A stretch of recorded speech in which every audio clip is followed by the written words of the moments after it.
Today, we are diving into one of the most powerful and beautiful stories from the heart of the Quran, the story of Maryam, or Mary. Her life is this incredible testament to faith, to facing unimaginable trials, and ultimately to being honored in a way no other woman is in Islamic tradition. But let me start with a question for you. Out of all the people, all the prophets, all the figures in the Quran, who is the only woman mentioned by her first name? Well, you've probably guessed it from our title. It's Maryam, and her story is truly one of a kind, so let's get into it. Now, what's interesting is that our story doesn't actually begin with Maryam herself. It starts a generation earlier, with her mother, Hannah, and a single heartfelt prayer that really set this whole incredible journey into motion. So Maryam's family tree is, well, it's pretty impressive. Her father, Imran, was a respected scholar from the line of the prophet Solomon, and her mother, Hannah, was a pious woman from the line of the prophet David. But despite their status and their deep faith, they had this one great sorrow in their lives. They were childless. Then one day, everything changed. Hannah was sitting under a tree and she saw a bird feeding its little baby. And seeing that simple, loving act just broke her heart and filled her with this intense longing. And right then and there, she raised her hands and made this beautiful, desperate plea to God. And you know what? Her prayer was answered. She was so overcome with joy that she made a huge promise, a solemn vow. She said that the child she was now carrying would be dedicated, completely and totally, to serving God in the temple. Now you have to understand, this was a big deal because that was something only boys did back then. So when the baby arrives, it's a girl. Hannah was so thankful, of course, but she also had this huge dilemma. How could a girl serve in the temple? How could she possibly fulfill her vow now? Still holding on to her faith, she named her Maryam and placed all her trust in God's plan. Okay, so what happens to this special child? How is she cared for? And when do we start to see the first signs that she is different? Well, it all kicks off with a kind of divine lottery to decide who gets to be her guardian. After Maryam's father passed away, all the temple priests wanted the honor of raising her. To keep it fair, they decided to draw lots. But this wasn't just any lottery. First, they drew their pens, and the prophet Zakariya's was chosen. Then they threw their pens into a river, and only his floated against the current. They did it one more time, and his was the only one to flow with the current. 3 times, a clear sign from God pointed to one person. So Zakariya, who was also her uncle by marriage, took her into his care. He set up a special, private room for her right there in the temple, a quiet sanctuary where she could just dedicate her entire life to prayer, completely undisturbed. And this is where we see the first real miracle connected to Maryam. Now remember, Zakariya was the only person who had a key to her room.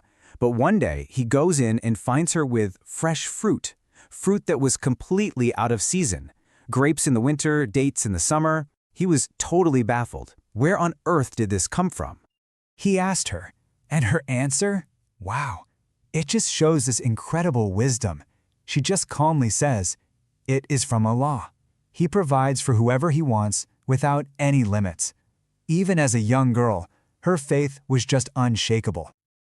This deep, unwavering faith she had? Well, it was about to be tested in a way that is just, it's hard to even wrap your head around.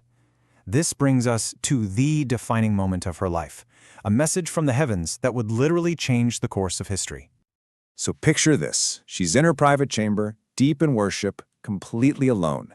And then, all of a sudden, a figure appears before her. It's the angel Gabriel, but he takes the form of a perfect, flawless man. Can you imagine the shock, the terror? She's completely alone and suddenly a strange man is in her room.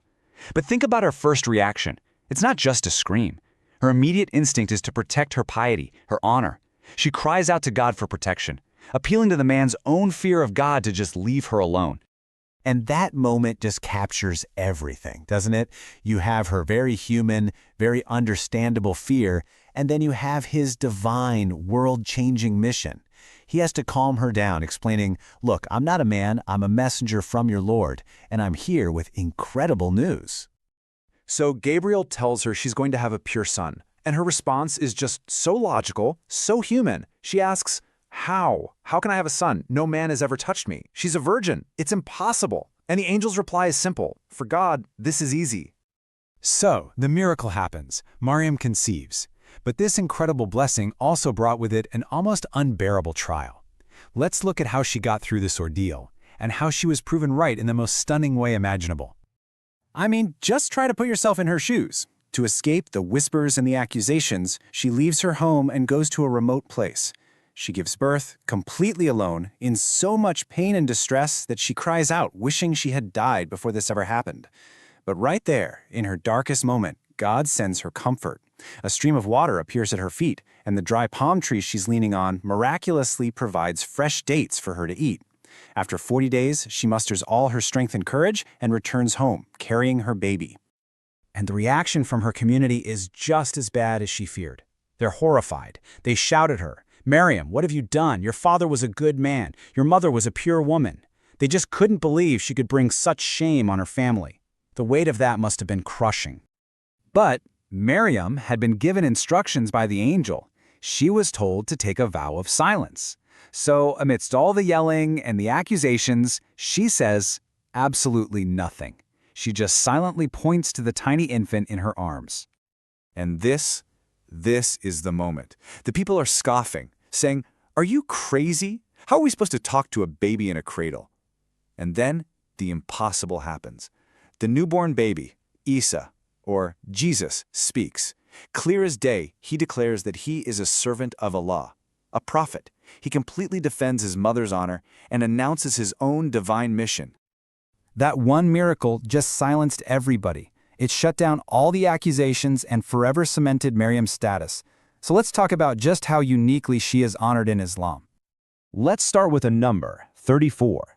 That's how many times her name, Maryam, appears in the Quran. 34 times. To put that into perspective, that's actually more times than her name appears in the entire New Testament. And her honors are they're completely unparalleled. She is the only woman named directly in the text.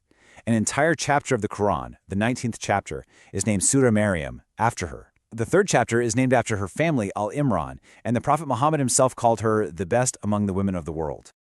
Her whole story is just this incredible journey of piety, of patience, and of a deep, profound trust in God.